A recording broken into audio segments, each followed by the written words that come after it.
Hello everyone, welcome to my new video. Guys, आज हम सीखेंगे how to use pick tool with option bar in Corel draw. यानी कि coral के अंतर्गत एक टूल आता है जिसका नाम है पिक टूल। इसका काम क्या है, इसको हम लोग किस तरीके से यूज करेंगे और इसका डेफिनेशन क्या है, इसको क्यों दिया गया है, तो हम आपको ये बता दें कि ग्राफिक डिजाइनिंग से रिलेटेड जितने सारे भी एप्लीकेशन है, जितने सारे भी सॉफ्टवेयर होते हैं, इन सभी सॉफ्टवेयर में पिक टूल या मूव टूल के नाम से जाने जाते हैं। इसका काम है किसी भी इमेज को या किसी भी टेक्स्ट को या किसी भी बॉक्स को सेलेक्ट करना और उसको छोटा या बड़ा करना या फिर उसको मूव करना। तो इन सभी चीजों को आज हम कोरल के अंदर सीखेंगे कि कोरल के अंदर जो पिक टूल आता है, इस पिक टूल को हम लोग कैसे यूज करेंगे। सबसे पहले हम यहाँ पे देख लें, हम कुछ यहाँ पे टॉपिक लिख के रखे हैं। सबसे पहला काम है सिलेक्शन करना। सिलेक्शन किस तरीके से हम लोग करेंगे, तो हम आते हैं कोरल के अंतर्गत। कोरल के अंदर में हम लोग को यहाँ पे कुछ बॉक्स और यहाँ पे कुछ इमेज हम यहाँ पे आपको समझाने के लिए रख दिए हैं। सबसे पहले बात आती है कि जब भी किसी बॉक्स को या किसी इमेज को या किसी भी टेक्स्ट को सिलेक्ट करना होगा तो आपको सबसे पहले टूल को लेना पड़ेगा, पिक टूल। यानी कि इसका काम है कि किसी भी बॉक्स को या किसी इमेज को या किसी भी टेक्स्ट को सिलेक्ट करेगा। गाइस, हम आपको बार बार ये सब चीजें इसीलिए बता रहे हैं ताकि इन सभी चीजों को आप अच्छी तरीके से समझ लें और आप इस चीजों को याद रखें, और जब इन चीजों का प्रैक्टिकल करेंगे तब आपको आसान होगा काम करने में। अब हम आते हैं यहाँ पे। अब अगर हमको इस बॉक्स को सिलेक्ट करना हो तो सिलेक्ट करने के लिए हम माउस से लेफ्ट क्लिक जब इसके ऊपर क्लिक करेंगे तो इनके चारों ओर ब्लैक नोड आ जाएगा, यानी कि ब्लैक कलर का नोड आ गया चारों तरफ से छोटा छोटा। इसका मतलब ये है कि अभी ये बॉक्स सेलेक्ट है। अब अगर ये तो सेलेक्ट कर लिए, सेलेक्ट करने के बाद अब अगर हमको इसको मूव करना है या छोटा या बड़ा करना है या इसको अगर डिलीट करना है तो हम इन सभी चीजों को थोड़ी देर में देखेंगे। पहले हम ये देख लेते हैं कि सेलेक्ट करने का पहला तरीका था कि अगर किसी को सेलेक्ट करना हो तो बस आप उसके ऊपर यानी कि उसके ऊपर माउस कर्सर को रखें और माउस से जब लेफ्ट क्लिक प्रेस कीजिएगा तो वो टेक्स्ट हो या इमेज हो या बॉक्स हो, उन सभी चीजों को उस सेलेक्ट कर देगा।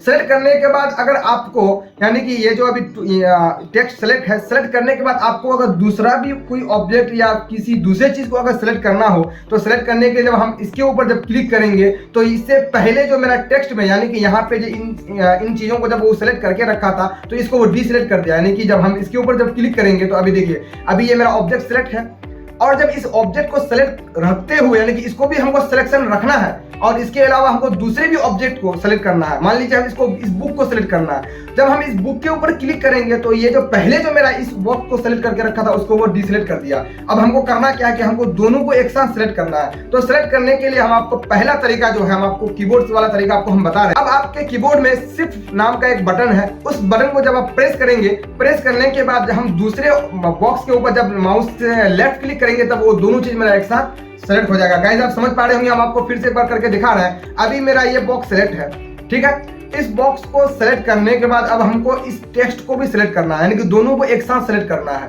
तब हम लोग फोटोशॉप में क्या करते थे कि एड टू सिलेक्शन करते थे, लेकिन यहाँ पे एड टू सिलेक्शन कुछ नहीं है, बस आपको कीबोर्ड से शिफ्ट दबाना है। कीबोर्ड से जब हम शिफ्ट दबाएंगे तब हम जब इसके ऊपर क्लिक करेंगे तो देखिए अभी मेरा दोनों एक साथ सेलेक्ट हो गया।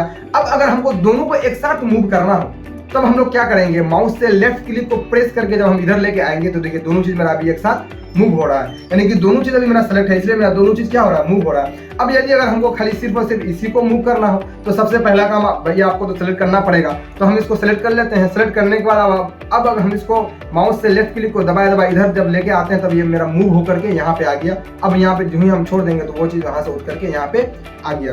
गाइस, आप इन चीजों को समझ गए होंगे। अब दूसरी बात क्या है कि सेलेक्ट करना तो सीख गए, मूव भी करना सीख गए। अब अगर हमको इस बॉक्स को छोटा या बड़ा करना है, यानी कि इसका साइज को छोटा बड़ा करना है, तब हम लोग कैसे करेंगे, इन सभी चीजों को हम लोग ऑप्शन बार में भी देखेंगे। लेकिन फिलहाल अभी हम माउस से यहाँ पे आपको करके बता रहे हैं कि अगर इस बॉक्स को छोटा या बड़ा करना है तो हम माउस से यानी कि इस कर्सर के यानी कि ये जो कॉर्नर है, इस कॉर्नर के ऊपर जो ही हम माउस को लेके रखते हैं तो मेरा माउस कर्सर चेंज हो जाता है। इसका मतलब इस बॉक्स को अब वो क्या करेगा, छोटा या बड़ा करने के लिए वो रेडी है। बस आपको करना कुछ नहीं है, माउस से लेफ्ट क्लिक को जब आप यानी कि लेफ्ट क्लिक को दबाए दबाए जब नीचे की ओर खींचेंगे तो वो बॉक्स आपका क्या हो जा रहा है, बड़ा हो जा रहा है, और जब अंदर की ओर लेके जा रहे हैं तो वो बॉक्स आपका छोटा हो रहा है। गाइस, आप इस चीजों को समझ पा रहे होंगे। हम आपको दूसरी तरीका ये बता रहे हैं कि यदि अगर ऐसा आपके मन में है कि हमको पूरे बॉक्स को चारों तरफ से बड़ा करना है, जब आपको चारों तरफ से बड़ा करना हो तब हम वही प्रोसेस है, उस काम को करने से पहले आप कीबोर्ड से जब शिफ्ट दबा दीजिएगा तो ये बॉक्स जो है अभी चारों तरफ से आपका बड़ा छोटा हो रहा है। अभी हम जब शिफ्ट को छोड़ देते हैं तो अभी मेरा एक ही तरफ से छोटा बड़ा हो रहा है। समझ पा रहे हैं इस चीज को आप? यदि अगर आपको सिर्फ और सिर्फ इधर से बड़ा करना हो और इधर से बड़ा करना हो तब बीच वाले नोट को पकड़ेंगे। जब बीच वाले नोट को पकड़ के शिफ्ट प्रेस करके जब हम यानी कि इसको बाहर की ओर खींचेंगे तो देखिए गाइस चारों यानी कि दोनों तरफ से मेरा बड़ा हो रहा है, यानी कि इधर से भी बड़ा हो रहा है और जितना इधर से बड़ा हो रहा है मेरा उतना इधर से भी बड़ा हो रहा है। ठीक है, अगर आपको ऊपर और नीचे से बड़ा छोटा करना है तो आप नीचे वाले यानी कि बीच वाले नोट को पकड़ेंगे और सिर्फ दबा करके इधर से उधर यानी कि बाहर की ओर खींचेंगे तो वो चीज मेरा दोनों तरफ से बड़ा हो जाएगा। तो आप इन चीजों को समझ गए, छोटा कैसे बड़ा करेंगे, बड़ा छोटा कैसे करेंगे। हम आपको इमेज को भी करके दिखा रहे हैं। ये देखिए अभी ये मेरे पास एक इमेज है।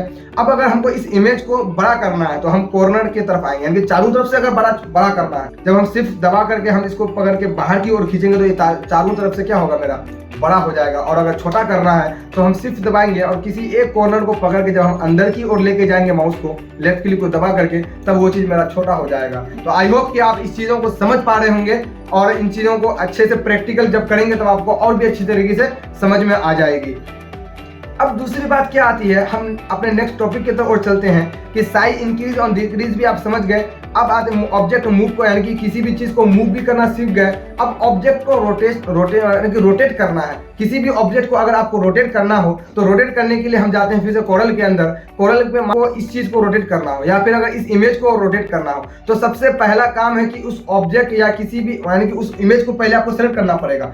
सेलेक्ट करने के बाद हम सेलेक्ट कर लेते हैं। सेलेक्ट करने के बाद अब अगर आपको इसको रोटेट करना हो तो रोटेट करने के लिए इसके ऊपर यानी कि सिलेक्शन के ऊपर एक बार और जब लेफ्ट क्लिक को प्रेस कीजिएगा तो देखिए ये रोटेट वाला ऑप्शन आ गया।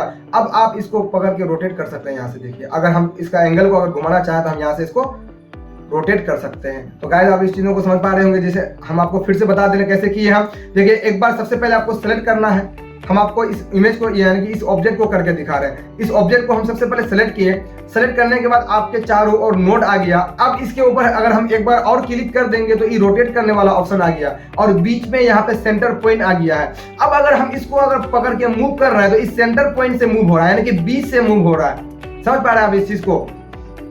अब अगर इस सेंटर पॉइंट को उठा करके अगर हम यहाँ पे रख दें और अब अगर हम मूव करेंगे इसको तो देखिए कहाँ से अभी मूव हो रहा है, यानी कि सेंटर पॉइंट मेरा जहाँ पे होगा मेरा वहीं से ये चीज मूव होगा। अगर इस सेंटर पॉइंट को उठा करके अगर हम यहाँ पे अभी रख दें और जब हम अभी अगर इसको मूव करेंगे तब यहाँ से ये मूव होगा। देखिए तो गाइस अब इस रोटेट करना भी आप समझ गए। अब आते हैं हम लोग नेक्स्ट टॉपिक की ओर। चलिए हम मेरा टॉपिक है यहाँ पे कि ऑब्जेक्ट को रोटेट करना तो सीख गए। अब किसी भी ऑब्जेक्ट को डुप्लीकेट बनाना है। मान लीजिए अब अगर आपको इस इमेज का डुप्लीकेट बनाना है यानी कि इस बॉक्स का डुप्लीकेट बनाना है तो डुप्लीकेट बनाने के लिए सबसे पहला तरीका है माउस से लेफ्ट क्लिक को दबा करके लेके जाए और जहां पे आपको डुप्लीकेट बनाना हो माउस यानी कि माउस से लेफ्ट क्लिक को आपको छोड़ने से पहले राइट क्लिक को दबाएंगे तो वो चीज उसी का डुप्लीकेट बना के देगा। आप देख पा रहे हैं कि यहाँ पे पहले से मेरा था वहां पे भी वो चीज मेरा रह गया और दूसरी जगह हम इस चीज का कॉपी भी कर लिए। ठीक है, अब दूसरा तरीका क्या है कि अगर आपको इसी बॉक्स को दूसरे तरीके से यानी कि शॉर्टकट के जरिए से अगर आपको डुप्लीकेट बनाना हो